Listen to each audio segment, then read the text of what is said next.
lutas, guerras, desolações. A vida é um dom que cultivaremos em paz, e o amor será nosso lema. Vou lutar, trabalhar, reparar o mal que fiz em épocas longínquas, de um passado que ficou pra trás. Nada mais vai frear a vontade de alterar os rumos dessa estrada, conduzir-nos todos ao amor, e a paz será nosso lema. A vida é bem melhor quando olhamos pra dentro de nossos corações, trazendo o perdão e a esperança, compreensão será nosso lema.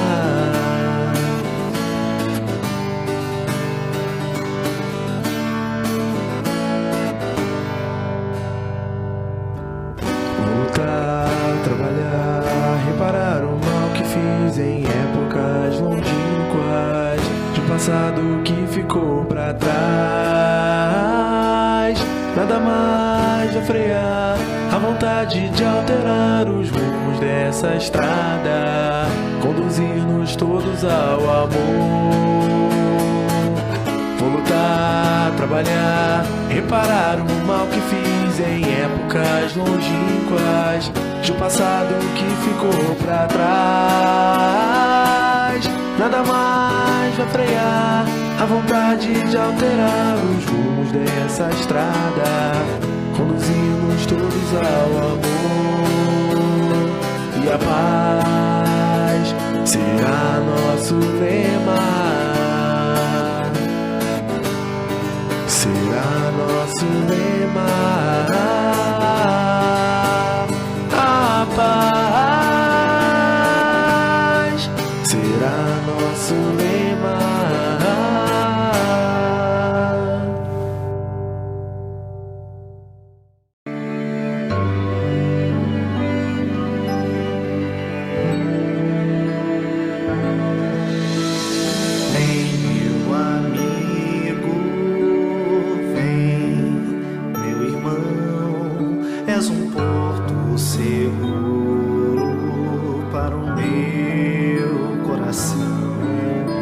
Estrela me guia, luz que ilumina, é tão belo, amigo, quando encontro você. Ó companheiro, bênção de Deus, guarda meu coração junto ao teu coração.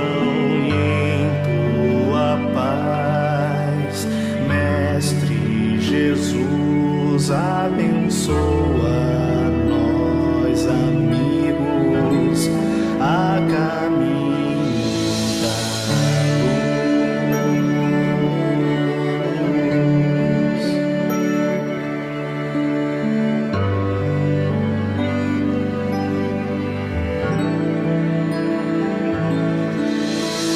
Ó companheiro, bênção de Deus,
Segue o caminheiro, amigo das horas, bom pastor. Faz do tempo seu fiel parceiro, sempre a trabalhar com amor. Tem tempo de sol e de chover, de semear e de colher. Tem gente que faz do tempo sua arte, levando a alegria, a paz a toda parte. Pra quem agoniza, pra aquele que chora, são longos os dias, se arrastam as horas, pra viver feliz, breve eternidade de paz, alegria e fraternidade. Segue o caminheiro, amigo das horas, bom pastor. Faz do tempo seu fiel parceiro, sempre a trabalhar com amor. A vida navega no rio das horas, nada se alonga, nada se demora. O tempo passado, o tempo perdido, é folha caída no leito das águas. Dar tempo pra queixa, dar tempo pra mágoa, só faz prolongar a discórdia desdita. Abraçar as horas, trabalho bendito, é santificar o caminho da vida. Segue o caminheiro, amigo das horas, bom pastor. Faz do tempo seu fiel parceiro, sempre a trabalhar com amor.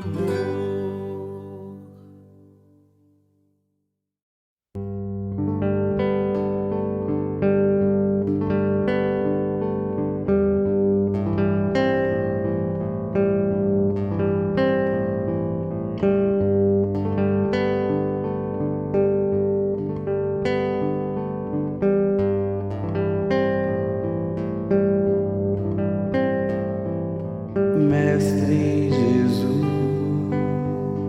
do alto do monte ensinou, tua voz com um canto ecoou. Me ensine o caminho, Senhor, do reino de paz. Disse Jesus, bem-aventurados sois vós, o sal da terra, que brilha a vossa luz, a luz do mundo. Bem-aventurados sois vós, os pobres de espírito. bem-aventurados sois vós, Que estáis aflitos, bem-aventurados sois vós, os pacíficos, que brilha a vossa luz, a luz do mundo. Bem-aventurados sois vós, os limpos de coração, bem-aventurados sois vós, os que perdoam, bem-aventurados sois vós, os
tarde, sejam muito bem-vindos à nossa Casa de Miguel aqui pelo canal do YouTube. Mais um dia de reunião pública, isso é muito bom, não é? E hoje nós vamos ter mais duas companheiras que vão estar trazendo as reflexões da nossa tarde. Uma é a Fátima Bahia, que vai trazer o Livro dos Espíritos na questão 35 e 36, fazendo parte dos elementos gerais do universo. Lá no capítulo 2, ela vai falar sobre o espaço universal. E teremos também a companheira Marcília, ela vai trazer para a gente o estudo do livro do Evangelho. Lá no capítulo 28, na coletânea de preces, o item é o 8 e o 9, para os médiuns. É importante que durante essas explanações a gente possa estar fazendo silêncio lá no chat, evitando perguntas nesse momento, para que a gente possa ter essas explanações e refletir sobre cada uma delas, não é isso? Nos auxilia muito. Por isso nós teremos na nossa casa o setor de recepção acompanhando vocês, tirando dúvidas durante esse processo da ambientação, até esse momento que chega das boas-vindas. É importante. Lembrando que ao final, não esqueçam de chamar as crianças, porque o GEAL inicia o seu trabalho através das evangelizadoras. Dizer a vocês também que nós temos 3 reuniões públicas. Uma é hoje, começando às 2h30 agora. A outra acontece às sextas-feiras, às 19h30 e aos domingos, 9h da manhã. Fluidoterapia acontece sempre às terças-feiras, 19h30 ou quartas, 9h da manhã. Você pode estar acompanhando pelo chat, colocando o nome daqueles que estiverem enfermos. Temos também a prece da saudade, oferecida aos nossos entes queridos que já não estão fazendo mais parte fisicamente conosco, mas espiritualmente sempre fazem parte da nossa vida, né? Então vocês podem estar acompanhando às 19h30 toda quinta-feira, hoje é dia, e colocar o nome desses amorosos companheiros que já estiveram conosco em jornada. Fiquem conosco, que Deus nos abençoe e que Jesus, com as suas vibrações amorosas, já possam irradiar aos lares de vocês. Graças a Deus.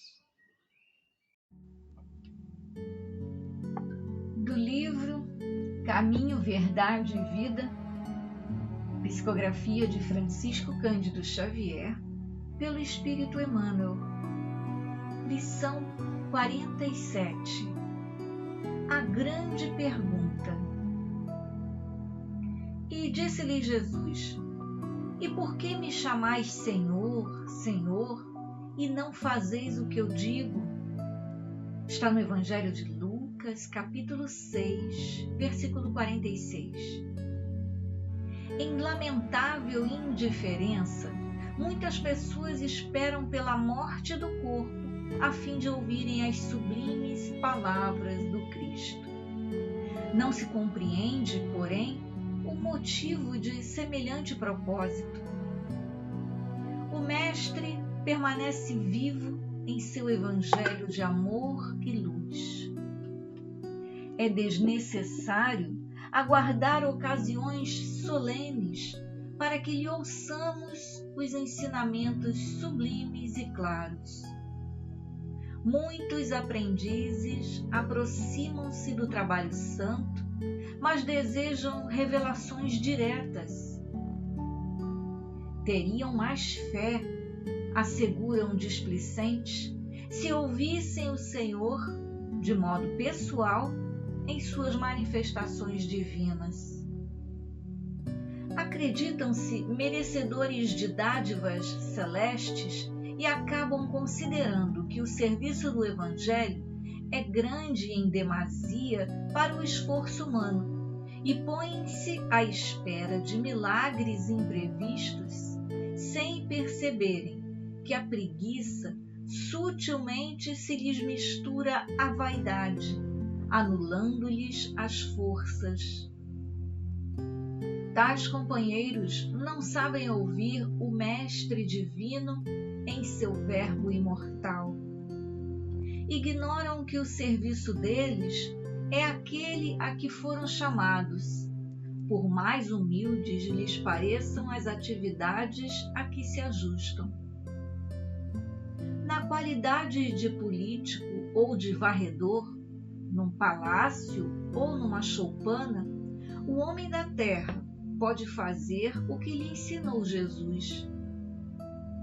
É por isso que a oportuna pergunta do Senhor deveria gravar-se de maneira indelével em todos os templos, para que os discípulos, em lhe pronunciando o nome, nunca se esqueçam de atender sinceramente às recomendações do seu verbo sublime.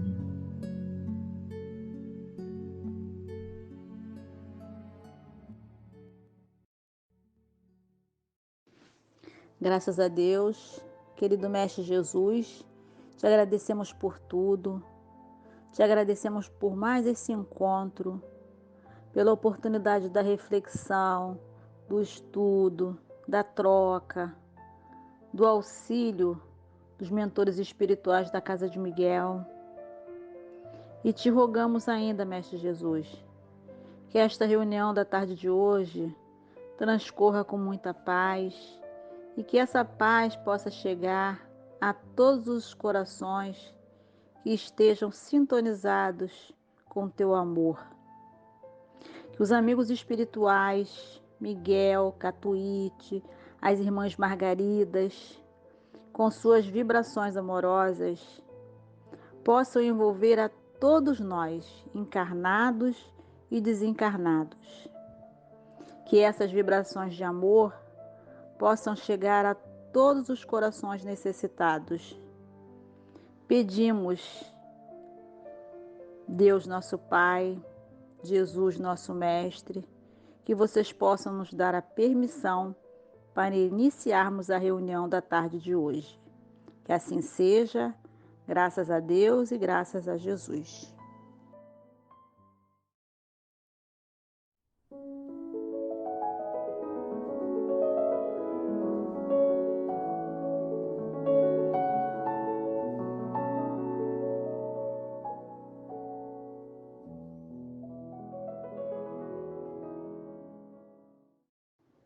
Boa tarde a todos. Hoje vamos dar continuidade ao estudo do Livro dos Espíritos. Nós estamos na parte primeira das causas primárias, do capítulo 2, dos elementos gerais do universo. E o item que nós vamos estudar hoje é espaço universal. Para ficar mais fácil, nós iremos falar universo. Definição: o universo é o espaço, juntamente com a energia e o conjunto de todos os corpos celestes conhecidos e desconhecidos que ele contém. Cosmos, metagaláxia. No Evangelho segundo o Espiritismo, no capítulo 3, nós temos uma passagem do Evangelho de João, que consta do capítulo 14, dos versículos de 1 a 3. Que vosso coração não se turbe, crede em Deus, crede também em mim. Há muitas moradas na casa de meu Pai. Se assim não fosse, eu já vos teria dito, porque eu me vou para preparar o lugar. E depois que eu tenha ido e que vos tenha preparado o lugar, eu voltarei e vos retomarei para mim, a fim de que lá, onde eu estiver, ali estejais também. Com essa passagem do Evangelho, a gente pode ficar assim bem esperançoso de que no universo, com certeza, tem um lugarzinho lá reservado para nós, né? Que a infinita misericórdia do Pai sempre nos dá a oportunidade de termos como recomeçar, como nos reerguer, como continuarmos o nosso caminhar. Então, esse universo que a gente olha para o alto, né? Olha para o céu e vê tantas estrelas, que às vezes a gente pode acompanhar fenômenos de eclipse, fenômenos de passagem de cometa, e de que nós fazemos parte desse universo, mesmo sendo um grãozinho pequenino, pequenino planeta, e nós também seres tão pequenos em relação ao nosso planeta, nós podemos ficar sempre com os nossos corações esperançosos, na certeza de que, com certeza, Jesus tem um lugarzinho numa dessas moradas do céu para nós, para cada um de nós. Vamos agora à pergunta 35 do Livro dos Espíritos. O espaço universal é infinito ou limitado? E a resposta dos espíritos: infinito. Supõe-no limitado. Que haverá para lá de seus limites? Isto te confunde a razão. Bem o sei. No entanto, a razão te diz que não pode ser de outro modo. O mesmo se dá com o infinito em todas as coisas. Não é na pequenina esfera em que vos achais que podereis compreendê-lo. Do livro Filosofia Espírita, do volume 1, Miramês faz um comentário a respeito da pergunta 35 do Livro dos Espíritos. E é o seguinte comentário: quantos perguntam se o espaço é infinito ou se é limitado? E qual a resposta mais inteligente? Certamente é dizer que o espaço é infinito. Caso contrário, a pergunta seguinte será mais difícil. E depois do limite, o que existe? Falando que é infinito, cessam as interrogações acerca da extensão do espaço, porque a mente humana não é capaz, mesmo com a razão mais apurada que seja, de perceber o que é o infinito. Falta-lhe sentido para tal conhecimento, valor esse muito comum nas regiões superiores, onde residem os espíritos puros, formando a grande fraternidade a um serviço do bem comum. Após a resposta dos espíritos e mais essa explicação de Miramês, nós podemos observar que para nós que ainda vivemos num mundo muito material, fica difícil da gente abstrair. É mais fácil nós buscarmos coisas mais materiais. E nós vamos agora imaginar que nós estamos lá na NASA. Por um período curto de tempo, nós vamos ser astronautas. Nós estamos num foguete e esse foguete vai sair rumo ao espaço, né? Vamos decolar e no momento da decolagem o que a gente pode observar é aquele céu muito azul que geralmente está assim, sempre rodeando o nosso planeta, né? Nós vamos cada vez mais saindo do nosso planeta, né? E ao atingirmos a atmosfera, nós podemos notar que o nosso planeta vai ficando distante. E ao notarmos que nos distanciamos, a gente consegue ver todo o contorno do nosso planeta Terra, conseguimos ver o verde das nossas matas, conseguimos ver os nossos mares, a nossa faixa de terra, né? As nossas cidades vão ficando também menores e nós vamos vendo, né, o nosso sol e vamos cada vez mais nos distanciamos daquilo que a gente conhece como o limite, que é o nosso planeta Terra. E vamos nos aproximando daquilo que para a gente não tem limite, porque a gente não consegue medir, a gente não consegue pesar e não conseguimos nem mesmo tocar, né? Porque o nosso planeta Terra, a gente toca nas coisas que fazem parte dele. E aí, nisso tudo, a gente vai vendo aquelas nebulosas, os buracos negros, a Via Láctea, aquelas chuvas de meteoros. Vamos vendo tudo que existe lá e às vezes também muita escuridão, aquilo que a gente já não consegue mais perceber com os olhos nus. Isso para nós que estamos ainda materializados demais, né, que temos um corpo bastante denso, fica muito difícil para a gente perceber, né, para a gente poder fazer essa viagem no ilimitado. Então é isso que os espíritos querem falar, como a gente ainda precisa de conceitos materiais, né, a gente fica difícil conceber o universo com a sua falta de limite, né? Ilimitado. Ainda no Evangelho segundo o Espiritismo, no capítulo 3, há muitas moradas na casa de meu pai, no item 2, diferentes estados da alma na erraticidade, nos fala o seguinte texto: a casa do Pai é o universo.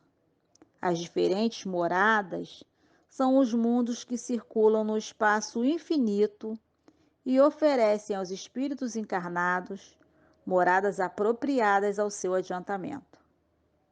Independentemente da diversidade dos mundos, essas palavras podem também ser entendidas como o estado feliz ou infeliz do espírito na erraticidade.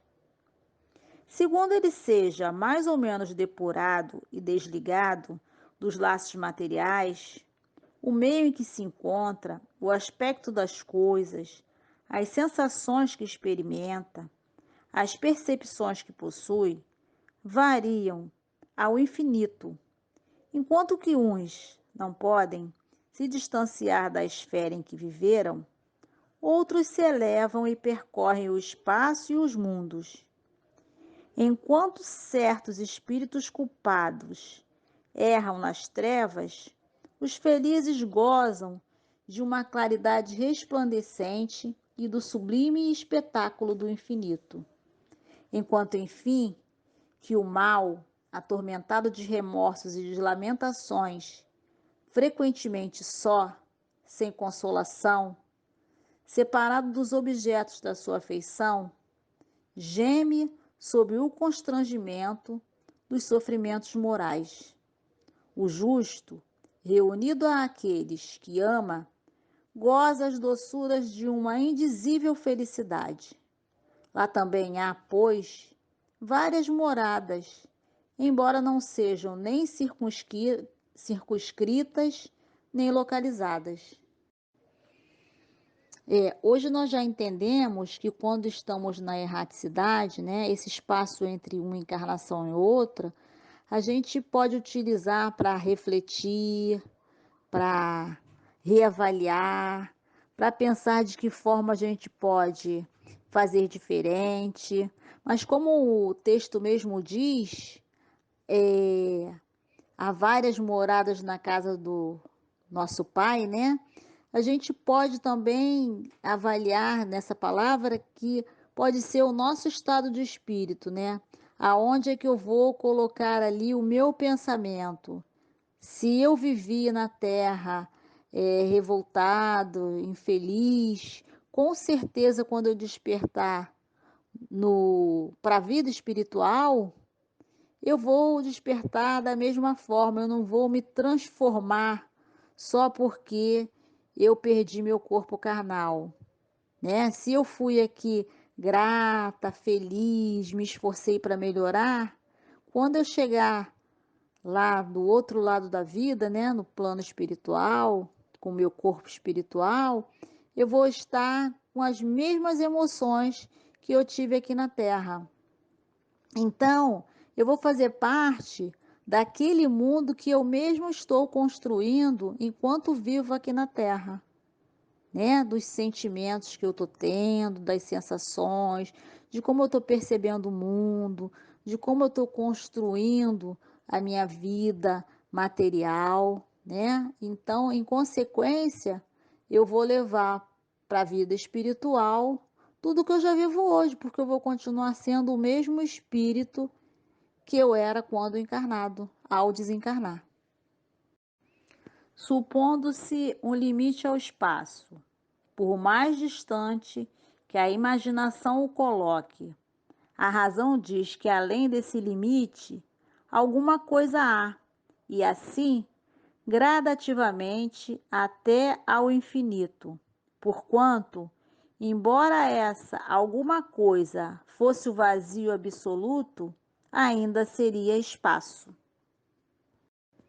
Ele está chamando a atenção aqui, né, Kardec, que por mais que a gente usasse a nossa imaginação, imaginasse um universo enorme, mas que ele tivesse ali um muro, depois desse muro poderiam ter outros universos, como eles falam aí, multiversos.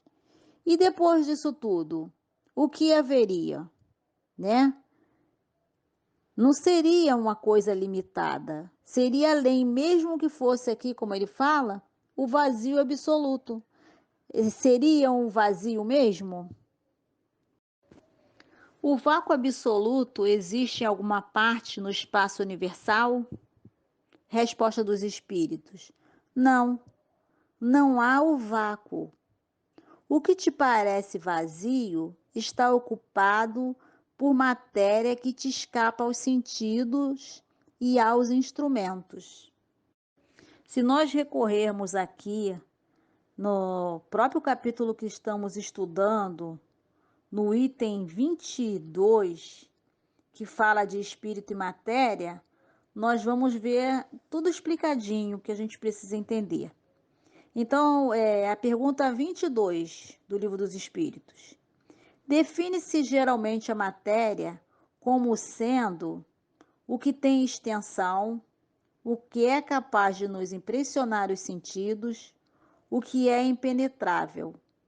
São exatas essas definições? Os espíritos respondem: do vosso ponto de vista, elas o são. Por que não falais senão do que conheceis? Mas a matéria existe em estado que ignorais. Pode ser, por exemplo, tão etérea e sutil que nenhuma impressão vos cause aos sentidos. Contudo, é sempre matéria. Para vós, porém, não o seria. Hoje nós sabemos que existem partículas muito pequenas que não podem ser vistas a olho nu, e nem por isso elas deixam de existir, né? Hoje nós já temos as sondas que conseguem captar no espaço planetas que há tempos atrás não conseguiam ser vistos. E o homem pensava que ali existia o nada. Então, hoje a gente tem essa comprovação de que conforme a tecnologia vai chegando, os estudos vão aumentando, a gente pode perceber que aquele conceito do nada era errado. Então, os espíritos vêm falando aqui para a gente que o vácuo não existe, que não existe nada vazio, que não existe nada oco. Nós vemos, então, que não existe o nada, que tudo que Deus cria, Ele cria com tanto amor, que até onde a gente pensa que há trevas, que há escuridão, que há o nada, lá existe vida. E vida é extensão do amor, é progresso, é unidade. Então é isso que essa doutrina dos espíritos nos traz, essa oportunidade da gente observar que tudo tem um porquê e que Deus é um Deus de vida e que Ele quer que a gente viva, que a gente progrida, que a gente cresça, que a gente continue a tentar, que a gente ajude o próximo, que a gente sustente o outro, que a gente consiga realmente tirar essa ideia de dentro de nós de que existe um nada e pensar que existe um tudo e que esse tudo pode transformar as nossas vidas, pode transformar tudo que existe ao nosso redor. Nós sabemos que nós vivemos nesse universo e que tudo influencia tudo. E que quando a gente começar a pensar de forma melhor, a viver de forma melhor, que o nosso planeta vai se transformar. E com certeza isso vai causar consequências em outros recantos do universo, né? A gente não sabe a extensão de um pensamento bom, de uma mudança planetária. A gente não conhece nada disso porque a gente ainda não consegue nem abstrair que o universo pode ser ilimitado. A gente pensa que a gente está sempre cercado entre quatro paredes. Quando a gente começar a pensar de forma diferente, a ver o outro de forma diferente, com certeza o nosso eu se modifica, o outro que está ao nosso lado se modifica, o nosso planeta se modifica e também o universo se transforma. Graças a Deus, que Jesus continue a nos iluminar, a nos permitir cada vez mais oportunidades de transformação e que a gente possa cada vez mais aproveitar essas oportunidades. Boa tarde a todos, graças a Deus e graças a Jesus.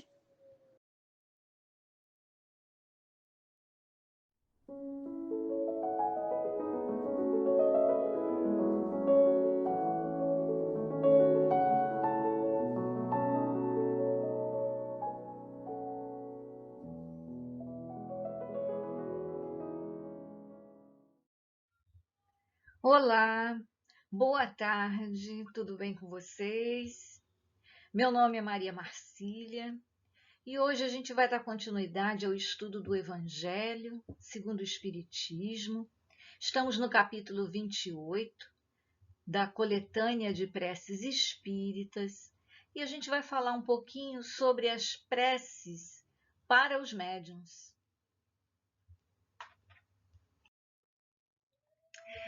Esse item 8, Kardec inicia ele com uma fala do apóstolo Pedro. E essa fala ocorreu no dia de Pentecostes. Então, só para a gente relembrar, Pentecostes era uma festa judaica que ocorria 50 dias após a Páscoa, e eles celebravam nessa festa o recebimento das tábuas da lei, dos 10 mandamentos, né, o decálogo, que foi entregue a Moisés lá no Monte Sinai. Então a cidade ficava cheia, tinha muitos visitantes, muitos estrangeiros, estavam todos lá. E os apóstolos, juntamente com Maria, mãe de Jesus, estavam todos reunidos lá no cenáculo, nesse dia da festa. E de repente eles ouviram, conforme a narrativa de Lucas, em Atos dos Apóstolos, eles ouviram um barulho muito forte, vindo do alto, do céu, parecido com uma ventania, né, muito violenta, que invadiu o lugar onde eles estavam, e eles visualizaram como se fossem línguas de fogo descendo sobre a cabeça de cada um dos apóstolos. Em Atos dos Apóstolos, Lucas diz que todos ficaram cheios do Espírito Santo e começaram a falar em outras línguas. Como havia muitos estrangeiros na cidade, cada apóstolo passou a divulgar o evangelho num determinado idioma. E cada pessoa entendia de acordo com o seu idioma, com o seu dialeto. Mas a multidão, observando isso, que cada um falava num idioma e entendia de acordo com aquele idioma, eles passaram a ficar muito confusos. E aí começaram a falar que os apóstolos estavam embriagados. Foi aí que Pedro se manifestou e tomou a palavra.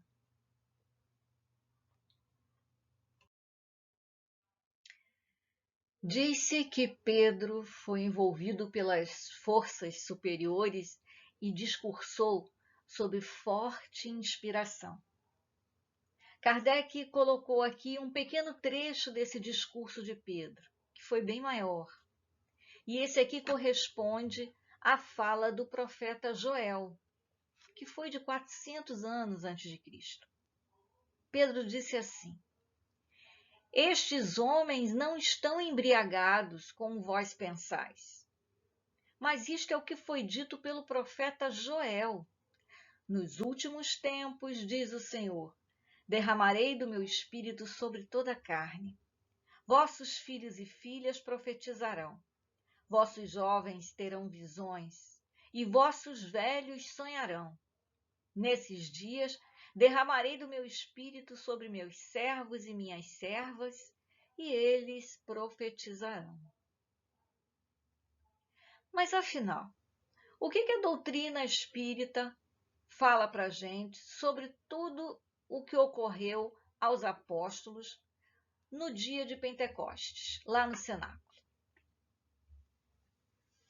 A doutrina espírita nos revela que todos aqueles acontecimentos com os apóstolos dizem respeito aos fenômenos mediúnicos de efeitos físicos. Aquele barulho que eles ouviram do vento, aquelas luzes, aqueles pontos luminosos sobre a cabeça de cada apóstolo que eles viram, né?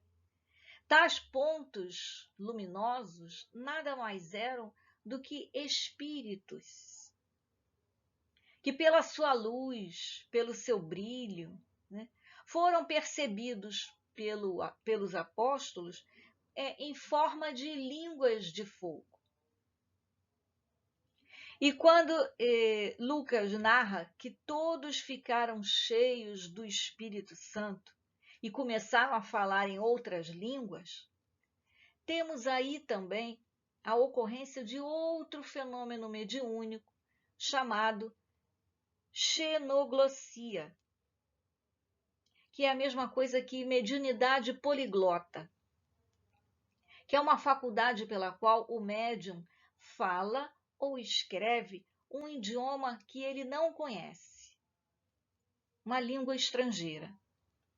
Então, essa festa, que era uma festa judaica, passou a ser também uma festa cristã, onde se comemora a descida do Espírito Santo sobre os apóstolos e onde se comemora também o início da divulgação da Boa Nova. Mas, de acordo com a doutrina espírita, sob a ótica do espiritismo, o que representa o Pentecostes para nós?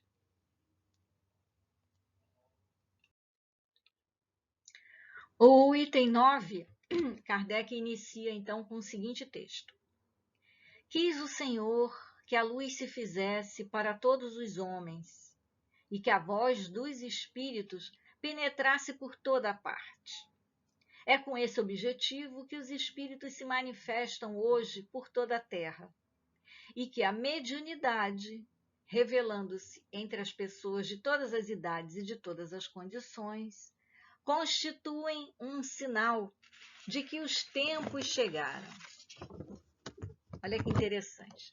Emmanuel, ele fala para a gente que tudo aquilo que ocorreu lá no dia da festa de Pentecostes com os apóstolos ainda é um símbolo vivo para todos nós aprendizes do Evangelho.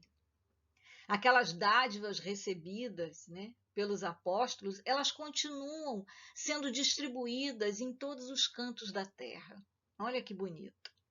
Por isso Kardec fala aqui, quis o Senhor que a luz se fizesse para todos os homens.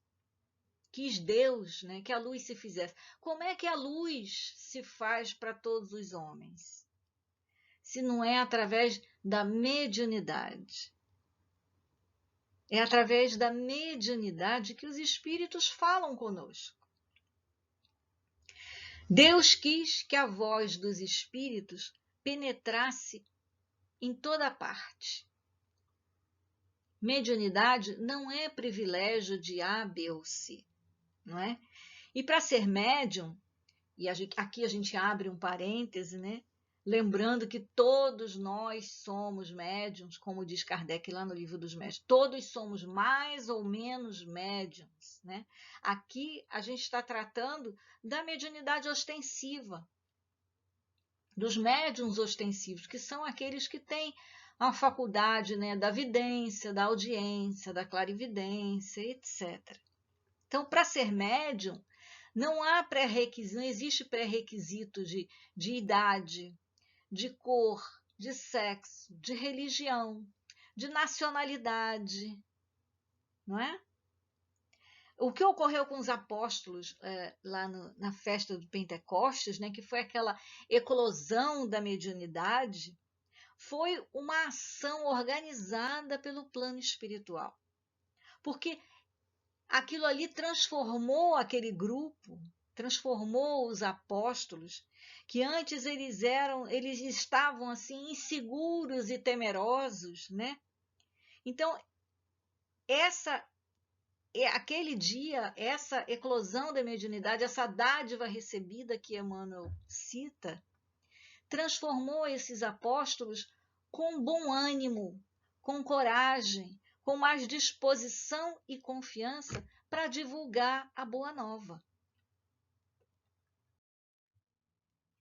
Para conhecer as coisas do mundo visível e descobrir os segredos da natureza material, Deus concedeu aos homens a vista física, os sentidos corporais. Para penetrar o mundo invisível, deu-lhe a mediunidade. Os médiuns são os intérpretes do ensino dos espíritos, ou melhor, são os instrumentos materiais pelos quais os espíritos se exprimem nas suas comunicações com os homens. Sua missão é sagrada, porque tem por fim abrir-lhes os horizontes da vida eterna. Então, para a gente poder estudar, pesquisar, entender tudo que nos rodeia aqui nesse plano físico, Deus nos concedeu os sentidos, né? Visão, audição, olfato, paladar e tato, né? E para a gente descobrir, estudar e entender as coisas do mundo invisível, do plano espiritual, Deus nos deu a mediunidade. Aí a gente abre outro parêntese. Nos concedeu a mediunidade por empréstimo, né? É um empréstimo. Eu estou nesta encarnação como médium e na próxima encarnação eu posso não estar como médium novamente. É através dos médiuns, né, que nós recebemos as comunicações dos espíritos, as mensagens, os conselhos, as ideias, as orientações para descobertas, para as curas, para pesquisa, para ciência, para tecnologia, etc.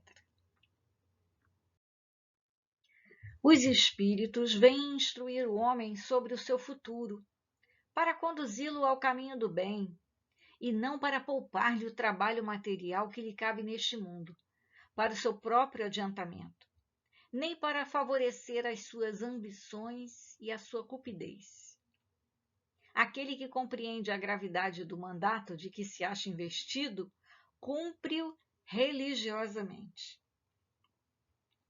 Quer dizer, os espíritos eles vêm nos ensinar, nos instruir, né? Objetivando o quê? O nosso próprio melhoramento, né? E o melhoramento da humanidade como um todo. A espiritualidade ela não está à nossa disposição para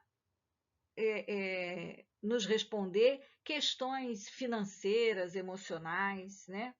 É claro que pela intuição a gente está sempre recebendo um bom conselho dos nossos espíritos protetores, dos nossos anjos de guarda, né?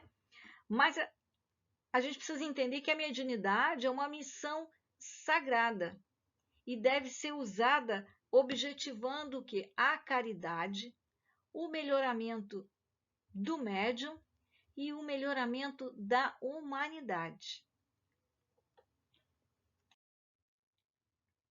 Como intérpretes do ensinamento dos espíritos, os médiuns devem desempenhar um papel importante na transformação moral que se opera. Os que seguem os maus caminhos são mais prejudiciais do que úteis à causa do espiritismo. Eis porque terão de prestar contas do uso que fizeram das faculdades que lhes foram dadas.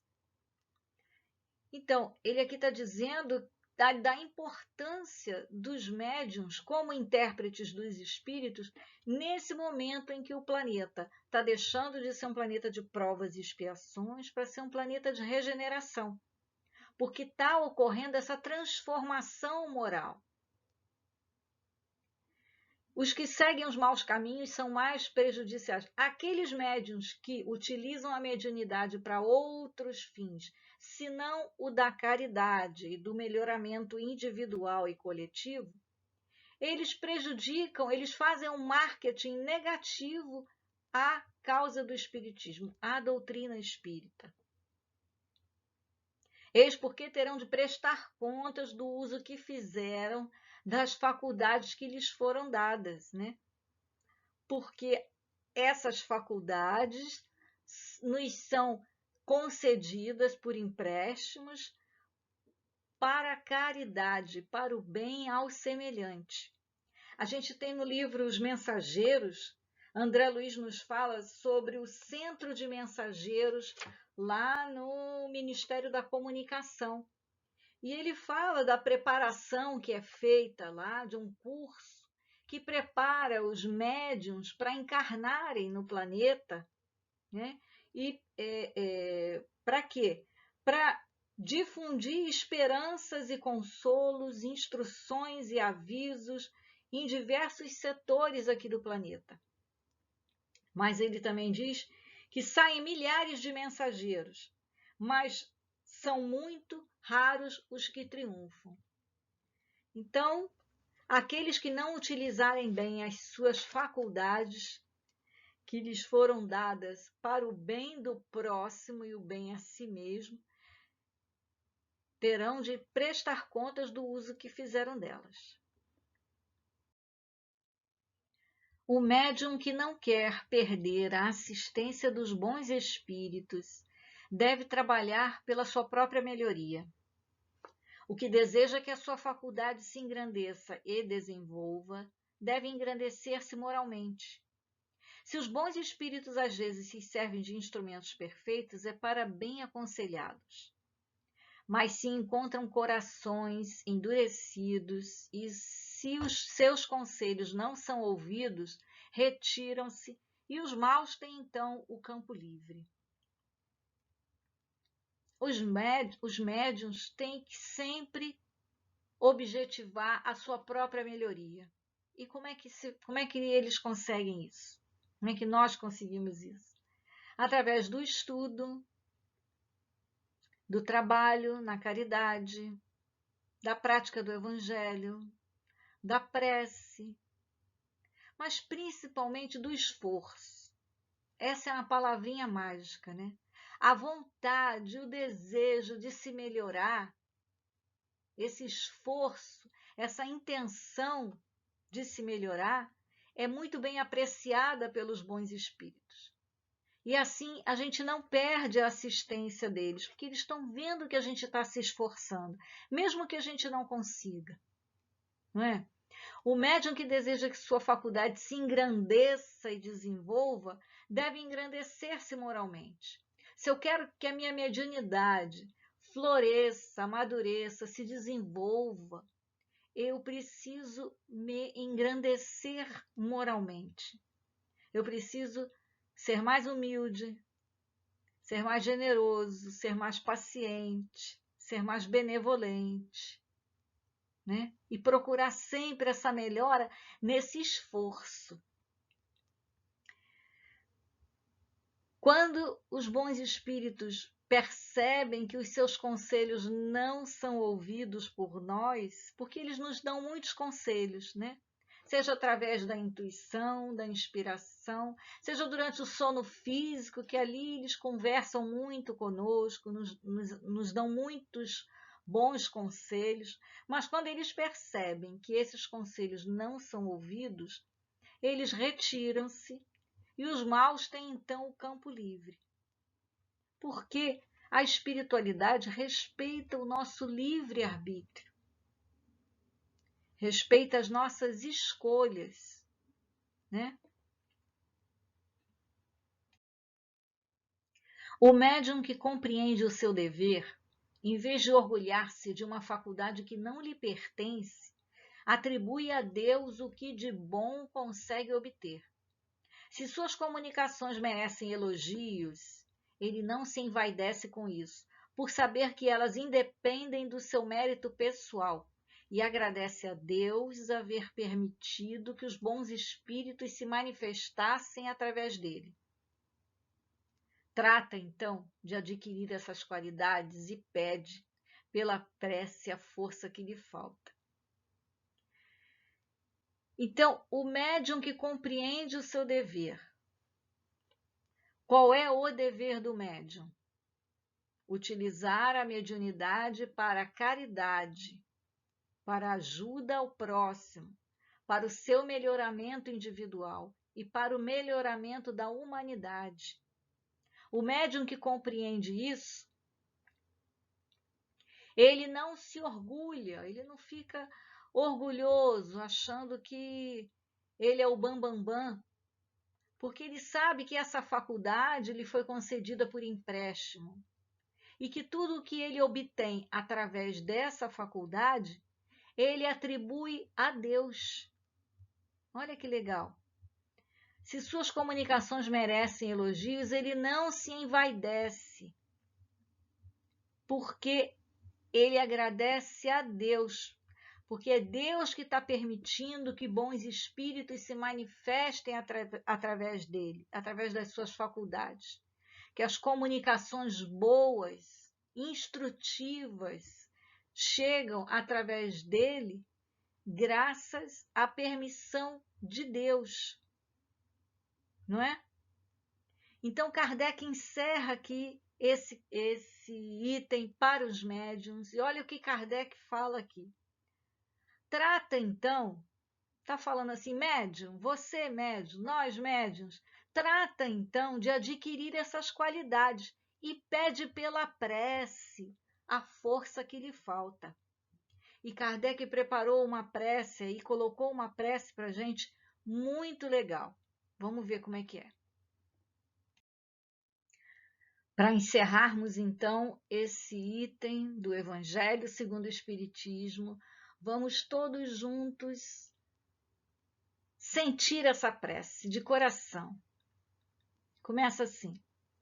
Deus Todo-Poderoso, permiti que os bons espíritos me assistem na comunicação que solicito. Preservai-me da presunção de me crer resguardado dos maus espíritos, do orgulho que poderia me enganar sobre o valor do que obtenho, de todo sentimento contrário à caridade para com os outros médiuns. Se for induzido ao erro, inspirai em alguém o pensamento de me advertir, e em mim a humildade que me fará aceitar a crítica com reconhecimento e tornar para mim mesmo, e não para os outros, os conselhos que queiram ditar os bons espíritos. Se me sentir tentado a enganar, seja no que for, ou a me envaidecer da faculdade que vos aprouve conceder-me, peço-vos que a retireis de mim, antes que permitir seja ela desviada de sua finalidade providencial, que é o bem de todos e o meu próprio adiantamento moral. Lindo, né? Fiquem em paz, fiquem com Deus. Um beijo no coração de cada um. Querido Mestre Jesus, mentores e guias da Casa de Miguel, o nosso muito obrigada por mais essa tarde de paz, de estudo, de reflexões que tanto acalmam nossos corações. Que possamos persistir com bom ânimo e com fé nessa nossa tarefa de divulgação do Teu Evangelho, Jesus. E que possamos continuar no nosso esforço diário de colocar em prática um de seus mais belos ensinamentos, o de amarmos-nos uns aos outros. Obrigada, Mestre Jesus. Sê conosco, Senhor, agora e sempre, graças a Deus.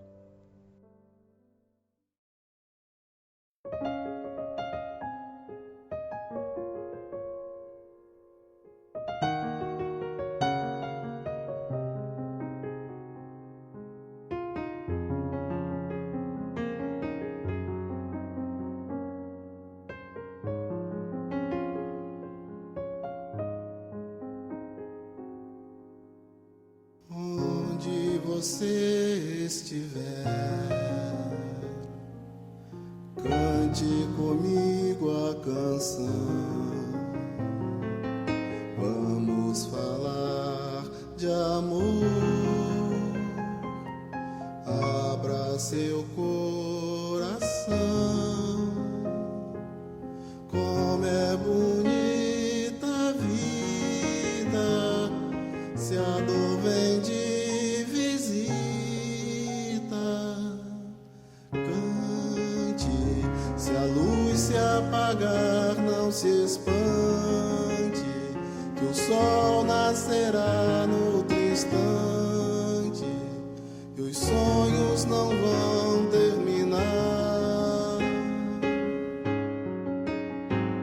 Desperta, é certo que o tempo não para. Levanta que a vida te espera. Esquece a tristeza de agora. A dor manda logo ir embora e sai vida fora brilhar.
Jesus ilumina todos com o sol, através da caridade, serve sem ter distinção, amigo que mostra o amor na amizade, no perdão, é o caminho, a verdade. Vamos ajudar, irmão, então vem.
Fecho os meus olhinhos, faço uma oração.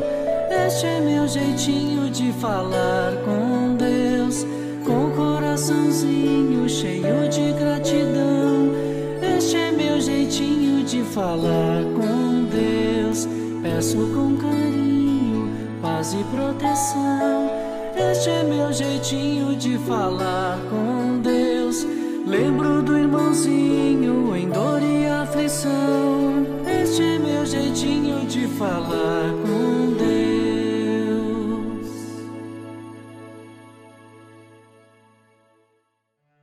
Agora chegou o momento da nossa prece. Vamos elevar os nossos pensamentos ao alto, pensar numa paisagem bem bonita, pensar em Jesus.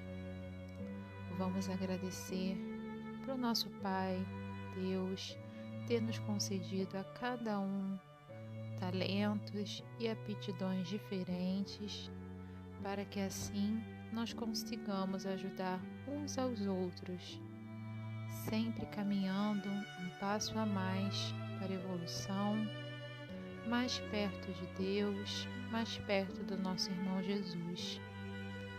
Com a sua permissão, Pai, a gente inicia esse estudo de hoje.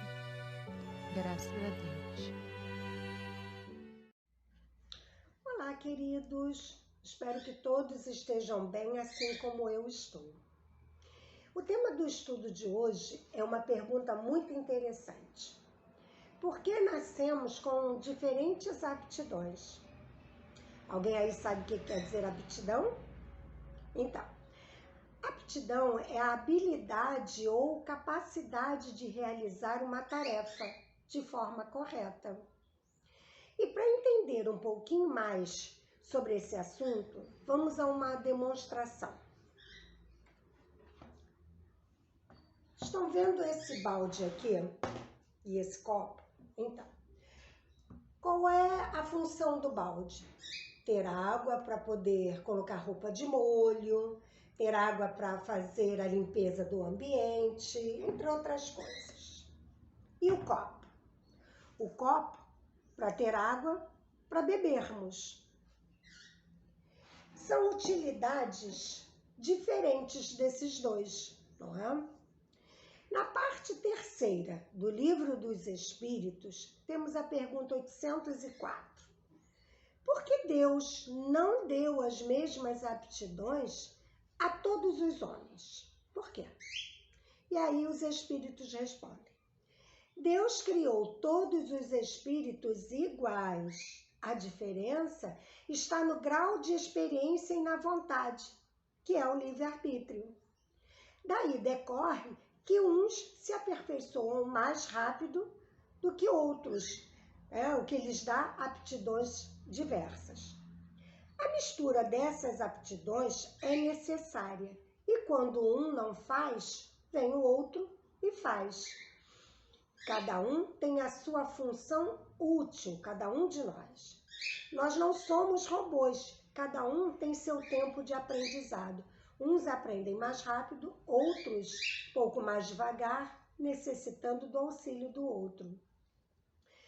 E a pergunta 805. Passando de um mundo superior para um inferior, o espírito conserva integralmente as faculdades adquiridas, as habilidades? Sim, já o dissemos, o espírito que progrediu, ele não regride mais. Todo o aprendizado adquirido fica gravado. Sabe onde? Aqui, ó, nossa consciência. O que aprendemos fica definitivamente conosco. E assim, a diversidade das aptidões do homem não tem relação direta com a sua criação, mas com o grau de aperfeiçoamento que se tenha chegado como espírito. Deus, ele não criou a desigualdade de aptidões entre os homens, mas permite esses diferentes graus de desenvolvimento para que os mais adiantados possam ajudar os mais atrasados a progredir. E a partir daí, compreender a lei de caridade, que deve unir uns aos outros. A caridade não consiste em um auxiliar ao outro, então nesse caso também vamos auxiliando o outro a progredir. E é esse exemplo que vemos aqui, ó, do balde e do copo, cada um com a sua função. Somos nós. Temos diferentes aptidões, mas com o mesmo fim, chegar à perfeição. Então, agora vamos à próxima atividade? Beijinhos, tchau, tchau.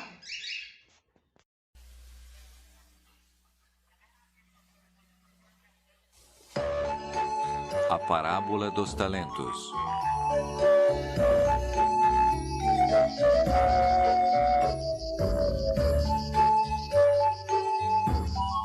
Jesus, você nos falou muito do reino. Como se faz para ganhar? Vocês ainda têm dúvidas?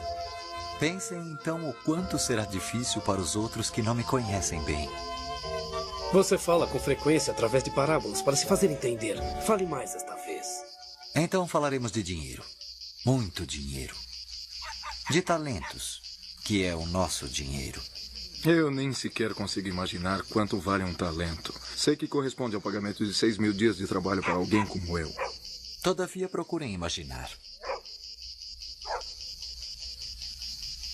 Um homem, muito rico, devia partir para uma longa viagem.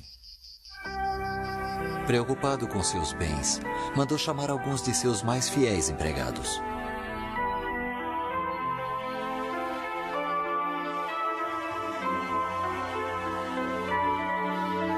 Eu decidi, meu fiel e honesto Rubem, confiar a você uma grande quantia, 5 talentos. Quando eu voltar, deverá me prestar contas. Pode confiar em mim. O dinheiro será administrado com sabedoria.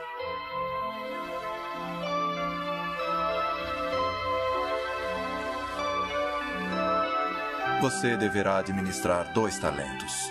E quando eu voltar, me prestará contas.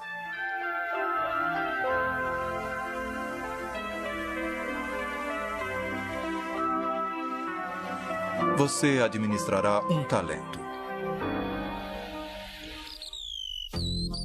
O primeiro servo começou logo a fazer render os 5 talentos que seu amo lhe havia confiado.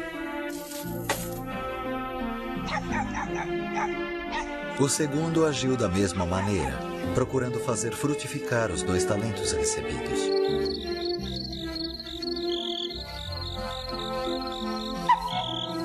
O terceiro servo abriu uma cova e enterrou o dinheiro, porque temia que lhe fosse roubado. Passou-se muito tempo e finalmente o amo voltou para casa após sua longa viagem.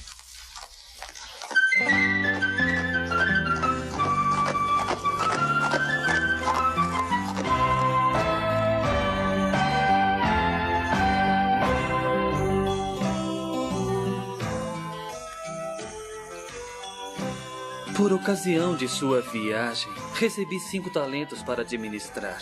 Trabalhei muito. Ganhei outros 5. Então dobrei o valor. Ótimo, meu fiel servo. Eu confiei em você. E você correspondeu bem. Alegre-se comigo. Você não é mais um servo, mas um amigo.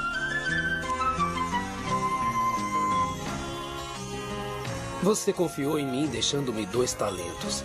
Creio tê-los administrado bem. Eis minhas contas, agora tornaram-se 4. Você também demonstrou ser fiel e esforçado. Fez render os talentos. Merece meu reconhecimento. Eu sei o quanto é severo e por isso temi perder o dinheiro que me confiou. Assim, eu escondi muito bem e estou devolvendo exatamente aquilo que recebi. Quem recebe de mim não deve somente guardar, mas fazer render. Você não o fez, e isto provoca a minha justa ira. É muito difícil interpretar esta parábola? Não, Jesus. É muito clara. Muito clara. mas eu estou preocupado com o nosso futuro. Por quê? O que você pensa? O que o preocupa? Nós, que o conhecemos e estamos te seguindo, tivemos mais do que os outros. E isto significa que, como aquele amo, você esperará muito mais de nós. Certo. Aos que têm mais e os que têm menos, confiem na bondade e na misericórdia de Deus. Entreguem-se a Ele.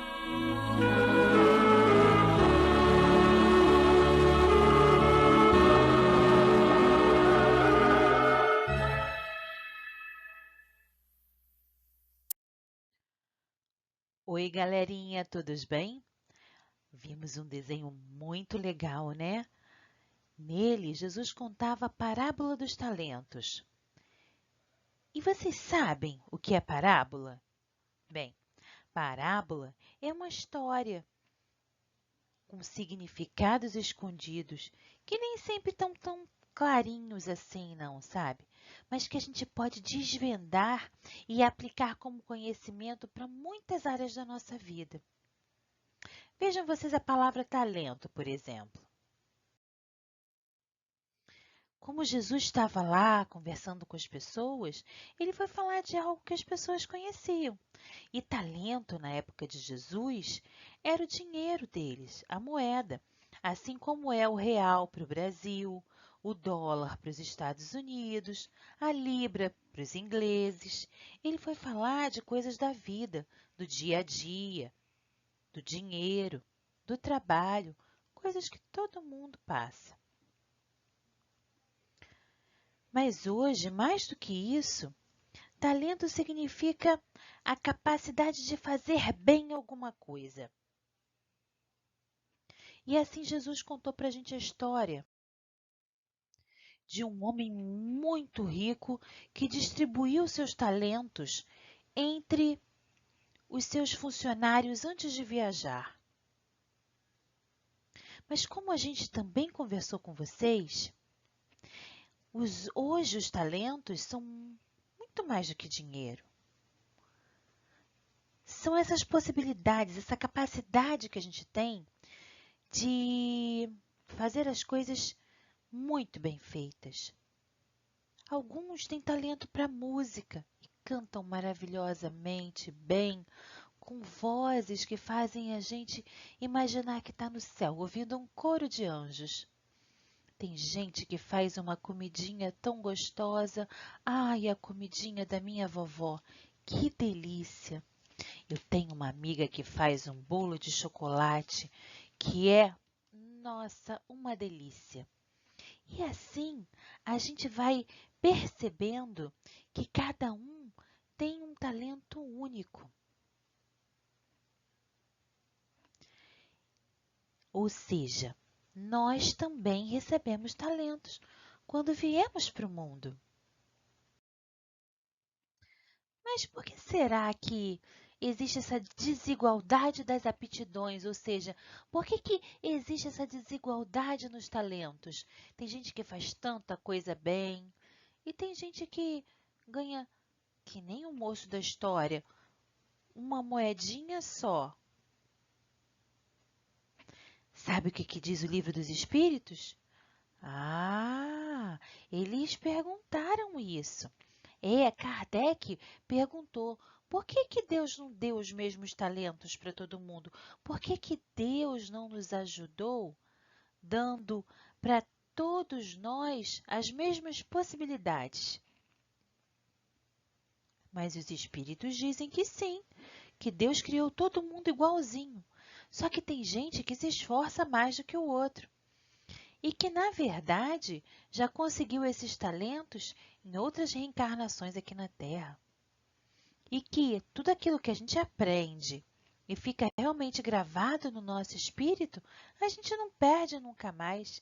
Então, alguns já começam com mais talentos do que outros. Mas isso não quer dizer que é um pior do que o outro, não, tá? Na verdade, a gente é igual ainda, mesmo sendo diferentes. E as nossas diferenças, elas se complementam. Olha que interessante. A gente funciona como se fosse mesmo um quebra-cabeça e vai se complementando para fazer do mundo um lugar muito melhor, especial. A gente se ajuda, um é médico, o outro é advogado, o outro limpa a casa e lava uma roupa que é uma beleza. E aí quando você chega em casa tem aquela casinha, ai, tão limpinha e tão cheirosa que você pode descansar. E todos os talentos, todas as aptidões, todas as possibilidades de fazer alguma coisa no mundo, elas são importantes. Todas elas são muito importantes para o funcionamento do mundo. O que seria de nós se o pessoal que trabalha recolhendo lixo, de repente, parasse de recolher o lixo? Ah, eu vou dizer, a rua ia ficar tão fedorenta, ia ser terrível. O pior de tudo é que tem gente que fica com tanto medo de usar o seu talento que foge da vida. Mas e você? O que você está fazendo com o talento que recebeu? Não adianta fazer como esse pessoal que pensa que a avestruz enfia a cabeça na areia. Ou então, como o nosso colega da história, que enterrou o seu talento e não produziu nada. Porque mesmo que você não tenha um talento muito grande, se você trabalhar com esforço, você pode melhorar e transformar. Sim, transformar esse talento em algo muito maior. Porque, afinal de contas, a gente veio para o mundo para vencer. E com o talento que precisa para desempenhar bem a tarefa. Afinal, estamos todos onde precisamos estar. E ainda te digo mais, no final dessa história, Jesus vai estar de braços abertos para receber a gente e para parabenizar, para dizer que bom que você se esforçou para usar bem o seu talento, para crescer na vida, para ser feliz.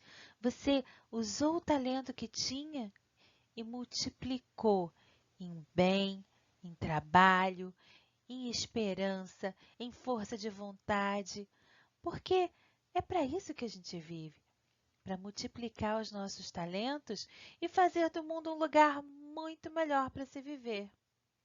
A seguir, a gente vai ter a atividade da evangelização de hoje e depois a prece. Até já! Oi, criançada! Tudo bem com vocês? Estão prontos para mais uma atividade? A atividade de hoje é para a gente encontrar os pares das profissões e das virtudes. A gente viu com a tia Cris e com a tia Daisy que o tema de hoje é sobre as nossas diferentes aptidões. E aí, nessa tarefa, a gente vai ter que encontrar o par que combina. Vamos lá?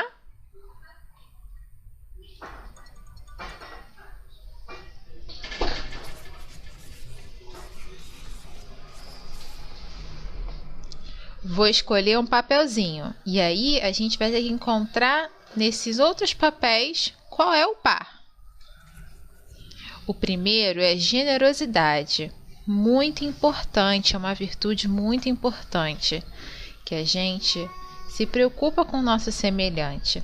Aqui a gente tem uma imagem de uma criança consolando a outra amiga, falando para ela que está tudo bem, que ela não precisa chorar, que ela está com ela.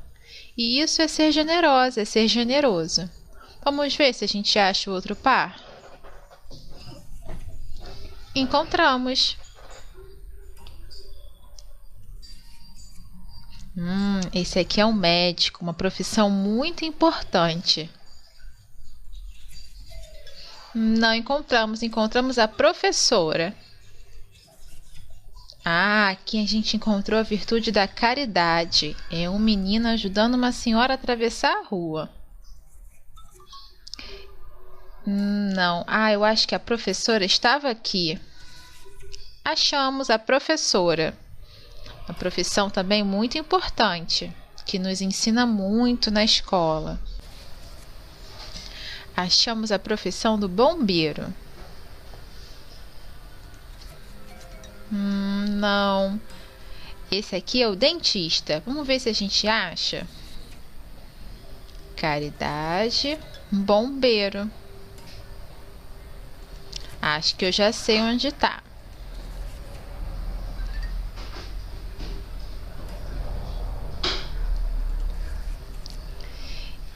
A gente já tirou o médico. Agora, onde será que ele tá?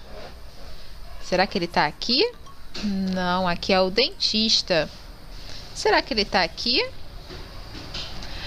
Achamos a profissão do médico. Então, me ajudem. Faltou o dentista e a caridade, não é isso? Vamos ver se a gente encontra. Caridade, e eu acho que tá aqui em cima. Caridade, uma virtude muito importante. Dentista.